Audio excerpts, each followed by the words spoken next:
তার একটা ঘটনা সম্ভবত তিনি নিজেই বর্ণনা করছিলেন, কোন একটা ভিডিওতে দেখছিলাম যে তার খালা, তিনি যখন ছোট ছিলেন, শোয়া ছিলেন, তার মাকে বলছিলেন যে আব্দুল আজিজ সে তো অন্ধ, কি হবে ওর জীবনে, হারে কিভাবে প্রতিষ্ঠিত হবে, কিভাবে সমাজে টিকবে। একসময় গোটা পৃথিবীর সবচাইতে প্রভাবশালী এবং নামকরা ওলামাদের মধ্যে থেকে একজন হয়েছেন। হাজার হাজার আলেমরা তার সামনে দোজান হয়ে, ছাত্র হয়ে গৌরবের সাথে নিজেদের পরিচয় উল্লেখ করতে পেরেছেন যে আমি বিন বাজ রাহিমাহুল্লাহর ছাত্র। ভাইরা আমার, এমন কোনো মাসআলা পাওয়া যায় না যেই মাসআলায় তার জবাব পাওয়া যায় না।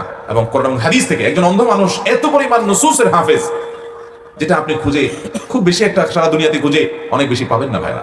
এত বড় মাপের আলেম ছিলেন রাহিমাহুল্লাহ রাহমাতান ওয়াসিআ, ঠিক বিন বাজ রাহিমাহুল্লাহ এবং শেখ আলবানী নাসিরুদ্দিন আলবানী রাহিমাহুল্লাহ। তার কথা শেখ নাসিরুদ্দিন আলবানী রাহিমাহুল্লাহ দ্বারা যে পরিমাণ খেদমত আল্লাহ নিয়েছেন, আমরা তো অনেকে অনেক কথা বলি ভাই।